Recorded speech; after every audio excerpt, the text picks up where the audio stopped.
اعوذ باللہ من الشیطان الرجیم بسم اللہ الرحمن الرحیم الحمد للہ رب العالمین بارئ الخلائق اجمعین خالق السماوات والارضین باعث الانبیاء والمرسلین ثم الصلاة والسلام والتحیۃ والاکرام علی سیدنا و مولانا طبیب نفوسنا و شفیع ذنوبنا حبیبنا و حبیب الہ العالمین بالقاسم محمد و آلہ الطیبین الطاہرین المعصومین الذین اذهب اللہ عنہم الرجس وطہرہم تطہیرا ولعنۃ اللہ علی اعدائہم اجمعین اما بعد فقد قال اللہ الحکیم بسم اللہ الرحمن الرحیم یا ایہا الذین آمنوا کتب علیکم الصیام کما کتب علی الذین من قبلکم لعلکم تتقون۔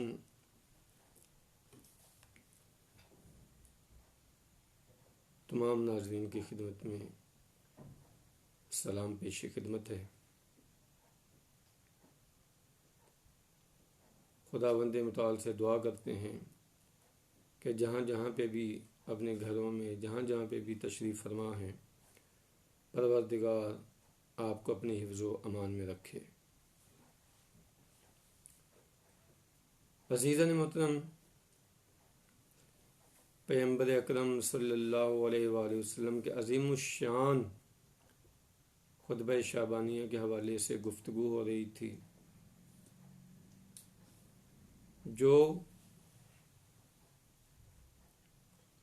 ایک دستور ہے انسان سازی کا۔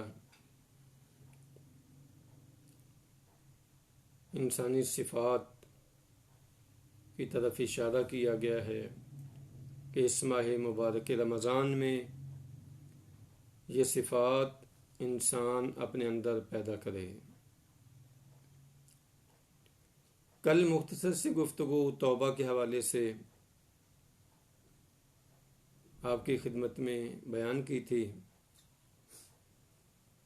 اب آگے پیغمبر اکرم صلی اللہ علیہ وآلہ وسلم ارشاد فرماتے ہیں وَارْفَعُوا إِلَيْهِ أَيْدِيَكُمْ بِالدُّعَاءِ فِي أَوْقَاتِ صَلَاتِكُمْ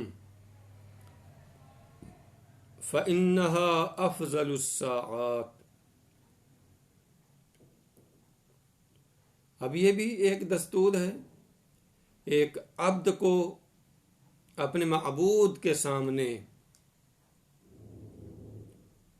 ہاتھ اٹھا کر دعا کرنے کا حکم دیا جا رہا ہے۔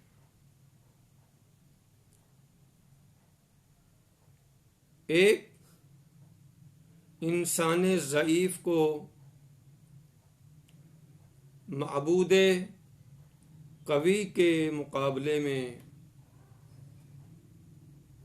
پیش کیا جا رہا ہے کہ انسان کو چاہیے کہ اپنے معبود سے طلب کرے، اس سے دعا مانگے، اور یہ دعا بھی فرمایا دعا کا بہترین وقت نمازوں کے اوقات ہے۔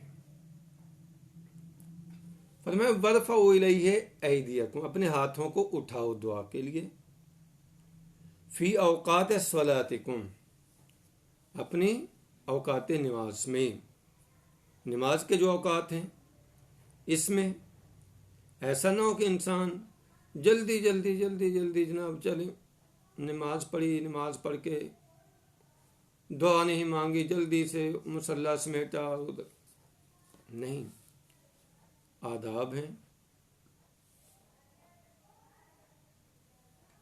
کہ جس کے سامنے سر جھکایا ہے،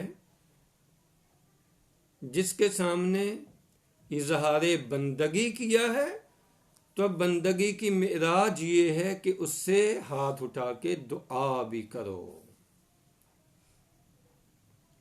اس کی تمجید کی ہے، اس کی تسبیح بیان کی ہے، حمد و ثنا بیان کی ہے، اس کی صفات بیان کی ہیں۔ اب اس کے بعد تمہارا کام کیا ہے؟ دعا کرو اس کی بارگاہ میں، اسی نماز کے اوقات میں۔ انسان کو چاہیے کہ اپنا تھوڑا سا وقت نکالے دعا کے لیے بھی،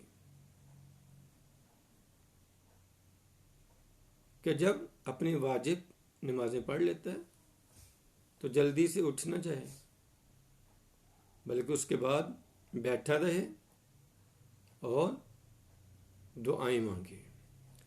خصوصاً ماہ مبارک رمضان میں بے شمار دعائیں ہیں جو میراث آل محمد ہم تک پہنچی ہے، اس میں ہے۔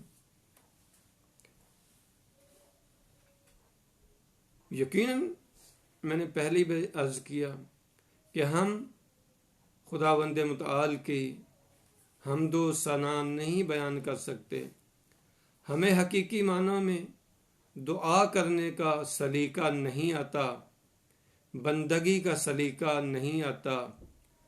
یہ سوال کرنے کا سلیقہ بھی ہمیں مکتب محمد و آل محمد سے ملا ہے۔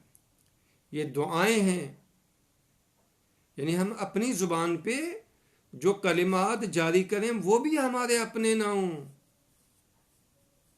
وہ بھی معصوم کے ہوں۔ جو کلمات ہم اپنی زبان پہ جاری کر رہے ہیں دعا کے لیے، وہ کلمات بھی معصومین کے ہوں، معصور دعائیں۔ انسان وہ دعائیں پڑھے۔ فرمایا اوقات نماز فَإِنَّا أَفْضَلُ السَّاعَاتِ، بہترین لمحات ہیں یہ دعا کے۔ ماہ مبارک رمضان، یہ صرف ماہ مبارک رمضان سے مخصوص نہیں ہے، ہاں یہ تمام ایام میں، یعنی جو پیغمبر اکرم صلی اللہ علیہ وآلہ وسلم ارشاد فرما رہے ہیں، یہ دستور دے رہے ہیں، ایسا نہیں ہے کہ فقط ہم ماہ رمضان کے لیے ہی اس کو سمجھیں کہ ماہ رمضان میں یہ کام کرنا ہے، ماہ رمضان چلا گیا تو بس سب کچھ وائنڈ اپ کر دینا ہے۔ ایسا نہیں ہے عزیزو، یہ جو کچھ کہا جا رہا ہے یہ آغاز راہ ہے۔ جو اس راستے پہ نہیں چلا اس کے لیے آغاز راہ ہے، ابتدائے راہ ہے۔ غافل نہ رہے، دعا مانگے۔ خصوصاً یہ ایام میں پھر آپ برادران عزیزان کی خدمت میں گزارش کروں گا کہ اپنے لیے دعا مانگیں، تمام عالم بشریت کے لیے دعا میں، مظلوموں کو اپنی دعاؤں میں یاد رکھیں، مستکبرین عالم کی نابودی کے لیے دعا کریں، امریکہ اسرائیل آل سعود کی تباہی کے لیے دعا کریں، جنہوں نے عالم بشریت کے پر ہر رنگ سے ظلم کیا ہے، ہر طرح سے ظلم کیا، اور اپنے مولا و آقا ولی عصر کے لیے دعا کریں۔ سب سے بڑا ان کا حق ہے ان پہ،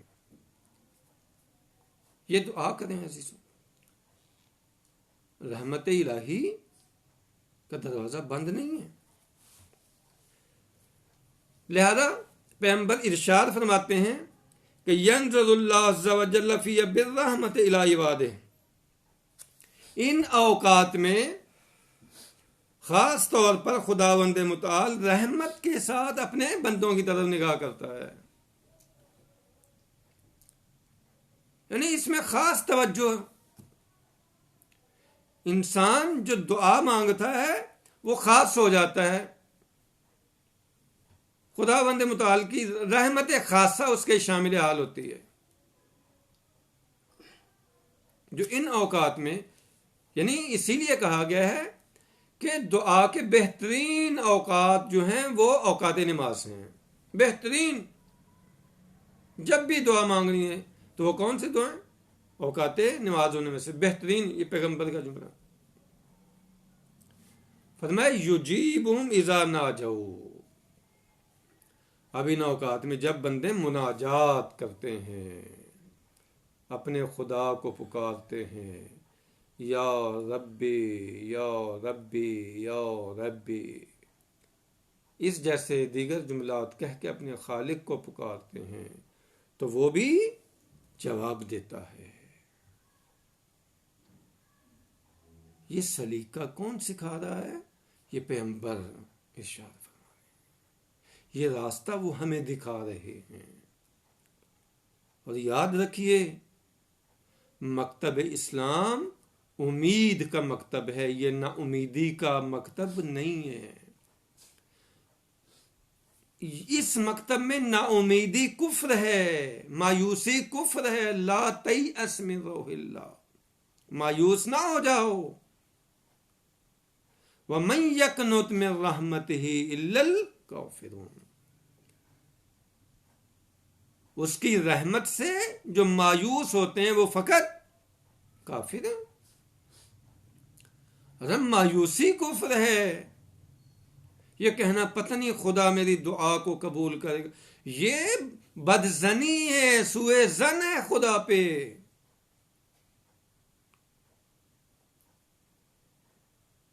خدا پہ سوء ظن نہ کریں، برا گمان نہ کریں.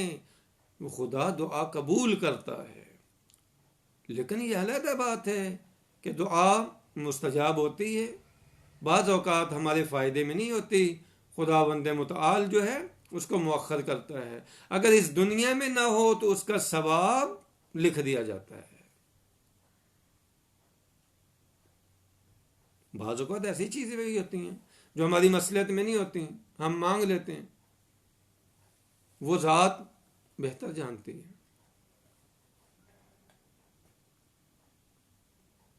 لہذا دعا کہ انسان کو مانگنی چاہیے، مایوس نہیں ہو جانا چاہیے. کسی بھی حالت میں انسان کو مایوس نہیں ہونا چاہیے. جتنا مرضی انسان جتنے مرضی گناہ کر لیے ہوں، جتنے مرضی، یہ واقعات بہت زیادہ ہیں. پیغمبر اکرم کی خدمت میں آتے تھے کہ گناہ گار ہوں، اتنے گناہ. آخر میں پیغمبر نے یہ ارشاد فرمایا، اچھا یہ بتا کہ اللہ کی رحمت بڑی ہے یا تیرے گناہ بڑے ہیں؟ اللہ کی رحمت زیادہ ہے یا تیرے گناہ زیادہ ہیں؟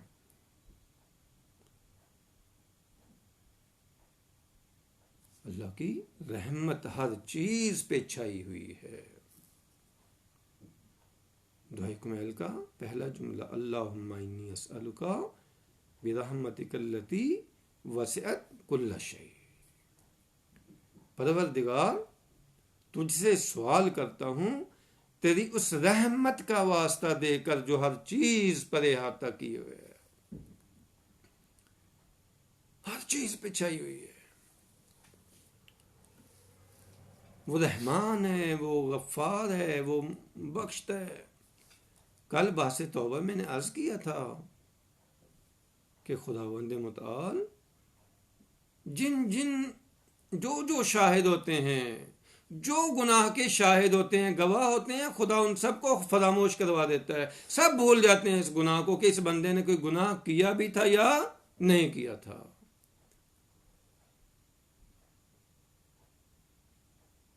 عزیزو، ماہ مبارک رمضان دعا کا مہینہ ہے. زیادہ سے زیادہ اپنے وقت کو دعا میں صرف کیجیے.